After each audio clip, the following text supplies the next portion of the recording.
just went off. I'm having all kinds of problems, but this is a very important one because the one that is on the videos right now is in terrible conditions. You can't even see me, and it's hard to hear. So I'll do this again, but I'm going to finish this one up to the extent I can.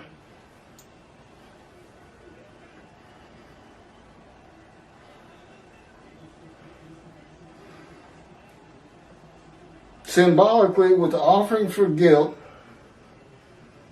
being shown as a guilty plea before a judge of crimes not committed by the defendant, who can describe his abode.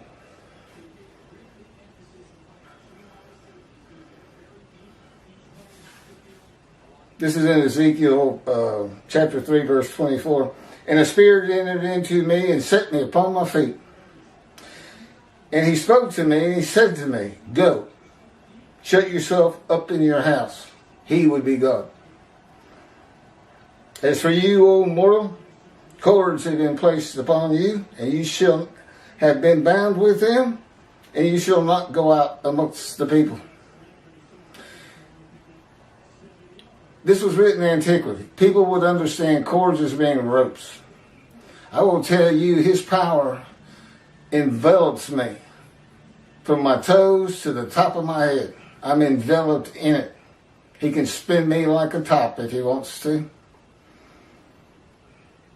It's an amazing thing for God just to take over your walking, for instance. All of Israel will be able to describe the abode, my abode, God's righteous servant Moshiach, in this day of the Lord, because of social media, phones, cameras, an abode to be honored, it says in Isaiah 11. Of course, I've been living in a room. I can't wait to get to Israel, get this thing rolling. And I know it'll happen because it's God's day, not my day. I'm just fortunate to be there as his representation. For he was cut off from the land of the living. Being cut off from something means you cannot have it or get to it. Cut off by the land of the living. By a man given long life. Means cut off from society and the material things of the world. Ezekiel was cut off from the land of the living, bound by God's power in his house. As he went through a process of refinement of his emotions and self to be made suitable for God's purpose of being a prophet to the Assyrian, Babylonian exiles. Through the sin of my people. The people of Isaiah, again, he's the speaker now, who are the Jewish people, who deserved the punishment.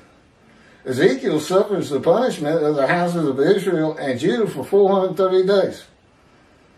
The houses of Judah and Israel suffered their punishment in exile. There was no vicarious of suffering for the sins of the houses of Judah and Israel. Ezekiel's punishment simply corresponded to the punishment of the houses of Israel and Judah for their sins. Just another way of God saying, you're going to hurt for a long time. It's how I change it. You're going to suffer. Suffering makes you stronger. Verse 9. And his grave was set among the wicked, and with the rich in his death, though he had done no injustice, and had spoken no falsehood. This verse says the righteous servant of God was poor, but dies a rich man.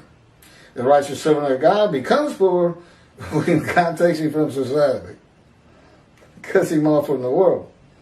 And then he is given the many as his portion and receives the multitude as his spoil, who I hope will help donate and get me speaking engagements where I can, again, make money. And I will have